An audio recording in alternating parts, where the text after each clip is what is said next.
Today we are starting with a course on fixed income securities. This course is aimed at knowing all about the fixed income securities world. First of all, we'll have a look at the course structure, how this will course will look like and how it will move forward. This is the course structure which starts with the introduction to the fixed income securities. Then I'll cover characteristics of bonds. Bonds are another name for fixed income securities. Then type of bonds, advantages of fixed income securities, risk attached to fixed income securities for the investors, bond pricing, how these fixed income securities will be priced in the market, concept of yield, which is a very important concept, and the uh, next is price yield relationship, then a duration concept, and finally the yield curve. So this is the basic structure of this course, which will this course will proceed in the points mentioned here. So first of all, we'll start with the introduction to fixed income securities. Before getting into fixed income securities, let us understand what are securities and why they exist. Securities basically exist for the purpose wherein two parties involved into the securities trading, one is the issuer, one is the investor. So securities exist to satisfy need of both these parties.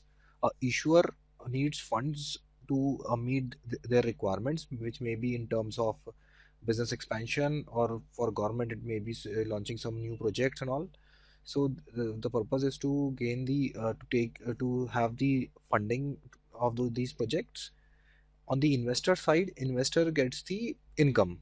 Any securities wherein the investor invests, the aim of that investor is to earn maximum return out of it. So this is why the securities exist. So now this since our tutorial is for fixed income, we'll concentrate more on fixed income securities. As the name itself suggests, fixed income securities are the securities which provide a fixed income stream to the investor. So whenever an investor is investing into a security, a fixed income security, he expects a fixed income stream over the period of time until the maturity of the paper, and at the end of the paper, he expects the money invested to be returned back to him. So, introduction to this fixed income securities says here in this slide. These are the securities issued by government, corporates in order to meet their long-term and short-term funding requirements, and in return, investor gets a fixed income in the form of interest and receives the par value upon maturity of the bond. So typically, these securities are issued by federal government or maybe by the corporates to meet their long-term and short-term funding requirements. So the long-term and short-term is basically depending upon the maturity of the security. So these security, like typical government bonds, can range, the maturity can range from 20 years to 30 40 years, and in short term it may be less than a year or maybe 12 months 9 months securities.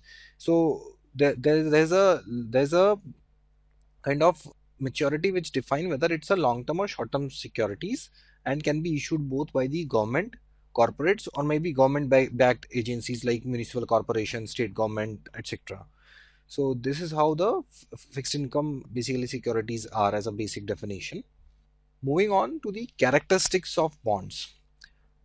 Basically, securities and bonds can be used interchangeably. Fixed income securities means are also termed as bonds or maybe debt securities. So we'll use these terms interchangeably during this course. These fixed income securities have certain basic characteristics, or we can say that these are the properties of the of a bond. The most important and the basic first property is the coupon. Coupon is basically the fixed interest rate which the issuer will pay to the investor over the period of time to basically use the capital the investor has invested in the coupon. Is the interest rate the bond pays, basically the issuer pays to the investor as a return for using the investor's capital.